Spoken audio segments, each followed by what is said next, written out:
Olá, meu nome é Miriam Dalben, eu sou mãe de 2 crianças aqui do Colégio São Luís, sou infectologista, estou junto com uma turma super empenhada desde julho de 2020, trabalhando em protocolos de biossegurança para tornar o ambiente da escola bastante seguro. A gente já adequou todos os ambientes da escola, fizemos protocolos, os professores foram treinados, os seguranças, o pessoal da limpeza, o pessoal de toda a equipe da escola. E a gente vai agora responder algumas perguntas que foram enviadas pela comunidade.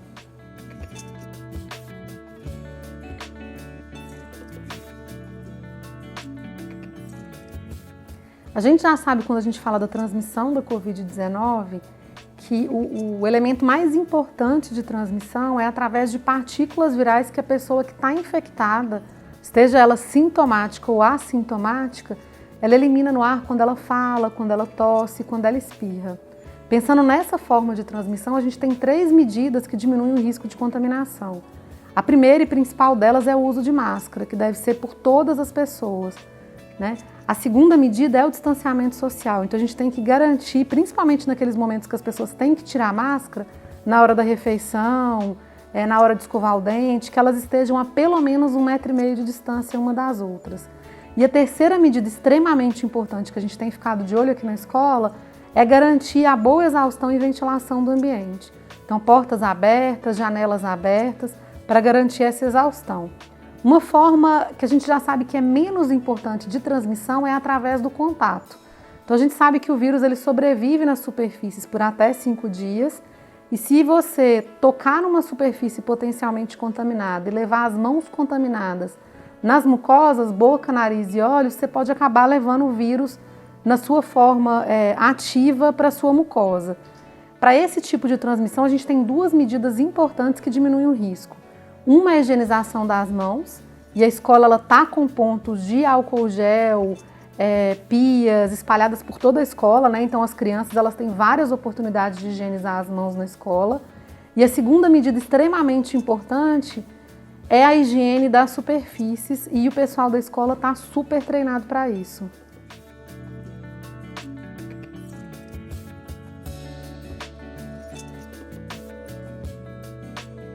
A gente sabe que uma vez que a pessoa ela é contaminada pela Covid-19, ela pode vir a apresentar sintomas e começar a transmitir a doença até 14 dias depois.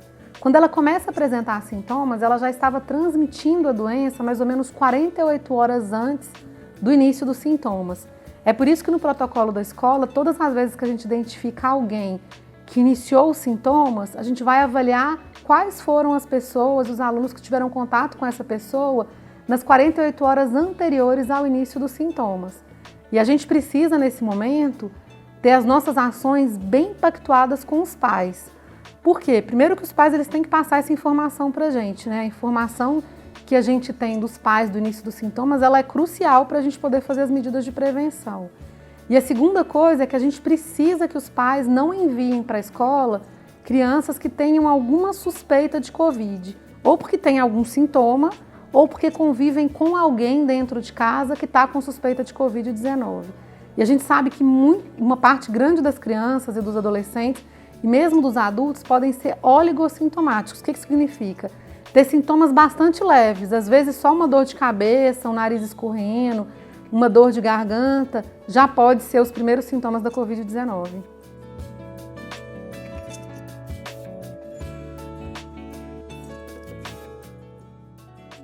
Quando a gente pensa na transmissão pelo ar da Covid-19, a gente tem mais ou menos 2 tipos de partículas que a pessoa que está infectada ela pode eliminar. O primeiro tipo de partícula é a gotícula, são partículas maiores, é meio que o que a gente chama leigamente de cuspe, né? Que a pessoa elimina quando ela fala, quando ela tosse, quando ela espirra, e que por serem partículas maiores, elas percorrem uma forma de parábola, uma distância de até 1,5 metro, 2, e se depositam rapidamente no chão. Quando a pessoa fala, ela canta ou ela espirra de forma alta, muito forte, ou quando ela respira de forma ofegante fazendo exercício físico, ela pode eliminar partículas menorzinhas que a gente chama de aerosóis, que essas sim, de acordo com os trabalhos, elas podem ficar suspensas no ar por até 3 horas, se você não tiver uma boa exaustão no ambiente. Quando a gente usa a máscara, a gente elimina muito a transmissão dessas partículas. E quando a gente garante que o ambiente está bem ventilado, essas partículas vão embora mais rápido.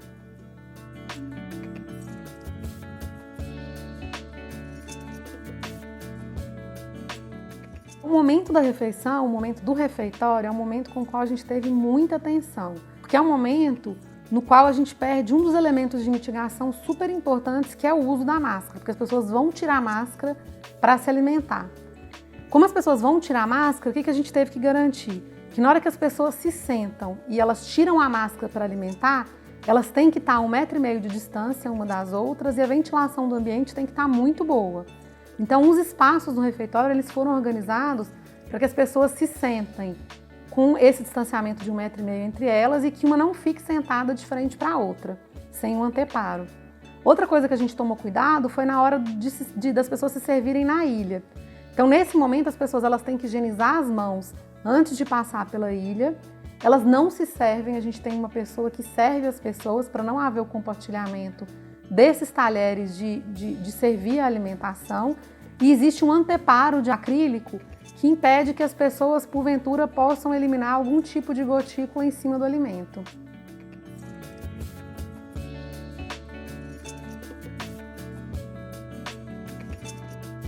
O ambiente da escola, que a gente se preocupou muito no começo da pandemia, pelos riscos que ele trazia, pelo tipo de interação que as crianças têm entre elas, ele se mostrou, de acordo com os trabalhos, um ambiente seguro quando a gente coloca as medidas que diminuem o risco de transmissão do novo coronavírus.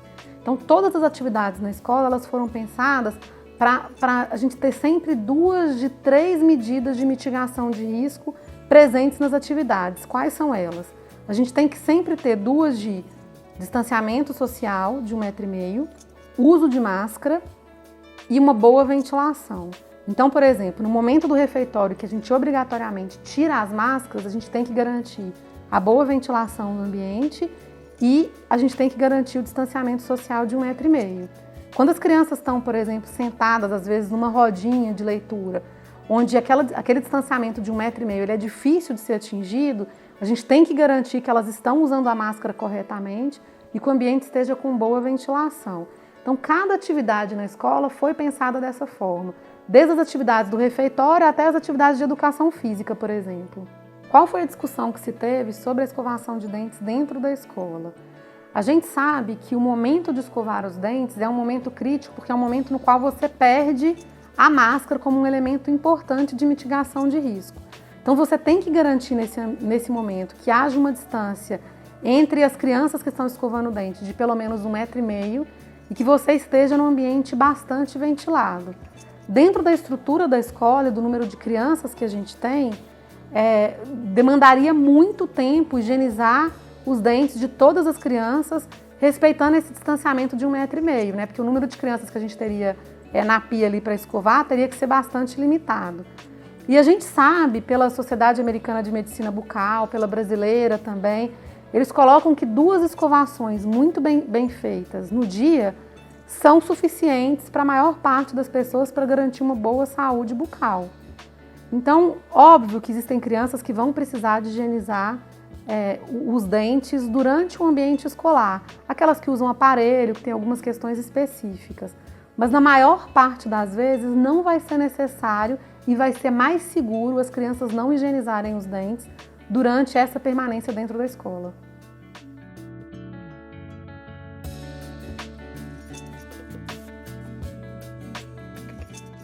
Quando a gente antecipa, na verdade, que o professor vai ficar a menos de 1,5 metro de distância de algum aluno que possa, porventura, ficar sem a máscara, a gente tem que se preocupar com o risco desse aluno eliminar gotículas, né, que são aquelas partículas maiores, o cuspe, que possa cair nos olhos do professor, que é a mucosa que a máscara não protege.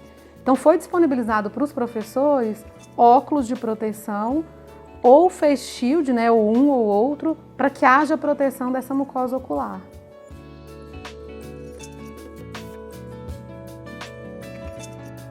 A gente sabe que todas as vezes que o vírus ele tem a oportunidade de se multiplicar, e isso vai continuar acontecendo, né, pode ser que surja uma nova variante de preocupação. Então isso é esperado, né, isso não é motivo para pânico. O que a gente tem que pensar é que as medidas que diminuem a transmissibilidade do vírus, né, as medidas de mitigação de risco, elas se mantêm, elas continuam sendo as mesmas e a gente já prevê que as vacinas elas sejam modificadas, isso já vem acontecendo, para que elas nos protejam também contra essas novas variantes.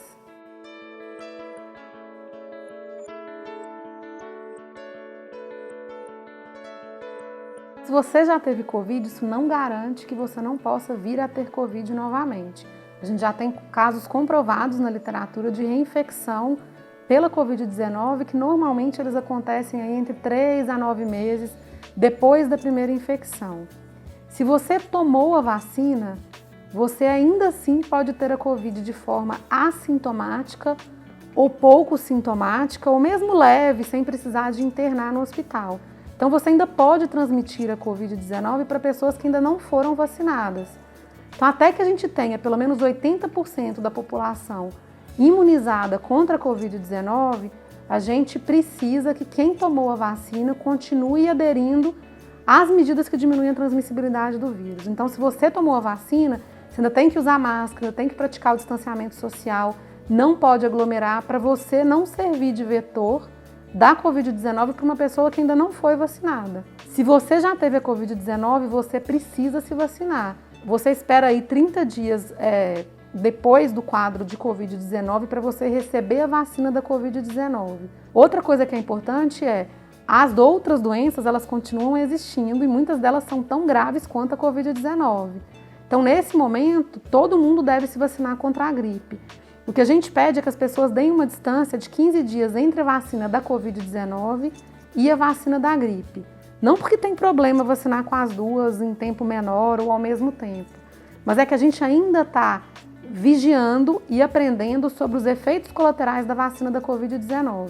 Então a gente pede que dê essa distância para que a gente consiga saber se aquele efeito colateral que você porventura possa vir a apresentar, ele foi por causa da vacina da Covid-19.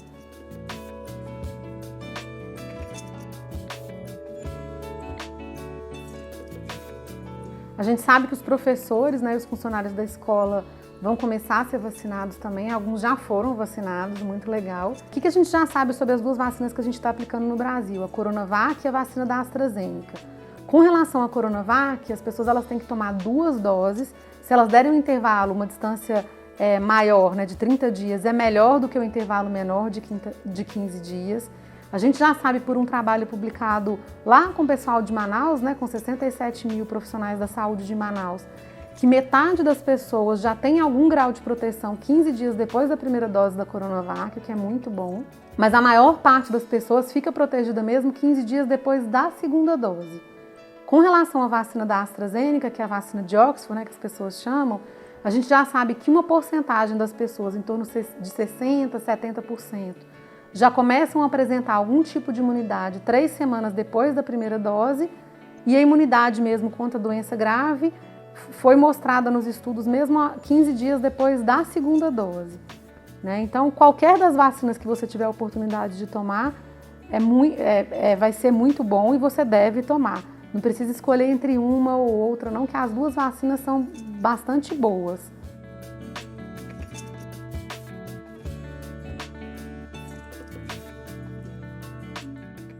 A questão do uso das máscaras e usar 2 máscaras é super interessante. A gente tem um trabalho muito legal feito pelo governo americano, né, pelo CDC, que é um dos órgãos americanos, que esclareceu isso pra gente. A primeira coisa é que desde o começo da pandemia a gente já sabe que a máscara de pano, para ela ser mais eficaz, ela tem que ter pelo menos 3 camadas. Então, se você comprou uma máscara de pano com 2 camadas, o ideal é que você realmente coloque 2. O que esse trabalho americano mostrou, né? Eles simularam uma pessoa eliminando as partículas virais e a outra recebendo usando máscaras. Quem estava com uma máscara cirúrgica, que é tipo essa que eu estou usando, né, de 3 camadas, teve uma proteção aí de 56%. Aquelas pessoas que estavam com a máscara de pano de 3 camadas tiveram uma proteção de 51%. Quando eles colocaram 2 máscaras, uma cirúrgica com uma de pano por cima, para deixar a máscara bem aderida ao rosto, tirando esses espaços laterais, a proteção aumentou para 85%.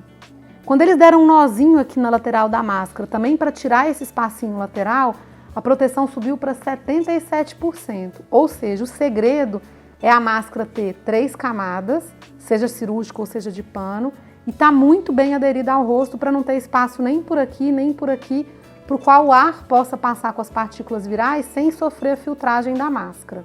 Uma coisa super legal nesse trabalho foi que quando tanto a pessoa que estava eliminando as partículas virais quanto a pessoa que estava recebendo as partículas virais estavam usando máscara, a proteção subiu para mais de 95%, independente de ser máscara cirúrgica ou máscara de pano. Ou seja, o mais importante é todo mundo usar máscara. E é isso que a gente tem batido na tecla aqui no colégio e é isso que a gente tem vigiado aqui no colégio, que todo mundo use máscara.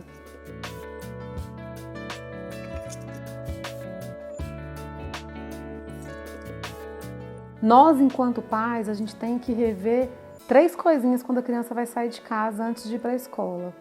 A primeira delas é se a gente preencher o questionário. A gente tem que saber que esse questionário ele é super importante para a escola fazer o sistema de vigilância dela de alunos sintomáticos. A segunda coisa que a gente tem que estar atento é se o nosso filho, antes de sair de casa, ele apresentou algum sintoma que possa ser Covid-19 ou alguém de casa apresentou algum sintoma. A terceira coisa que a gente tem que garantir é que a criança tenha na bolsa máscaras bem ajustadinhas, né, ao rostinho do seu filho, máscaras que se ajustem bem ao rostinho dos seus filhos e máscaras em quantidade suficiente para que ele troque quando elas ficarem úmidas durante a permanência no ambiente escolar.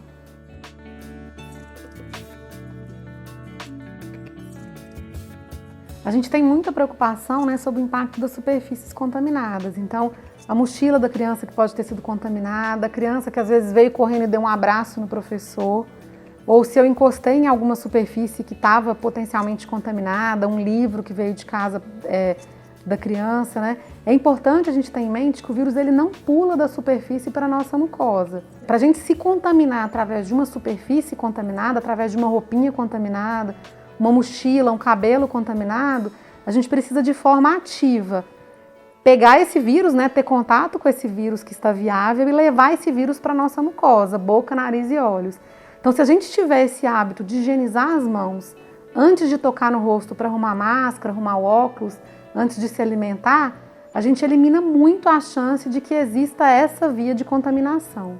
A gente sabe que está todo mundo cansado, a escola está louca para receber todos os alunos ao mesmo tempo, mas a gente ainda precisa de ter esse pacto de cuidado com todos nós e a ação de cada um nesse momento é importante.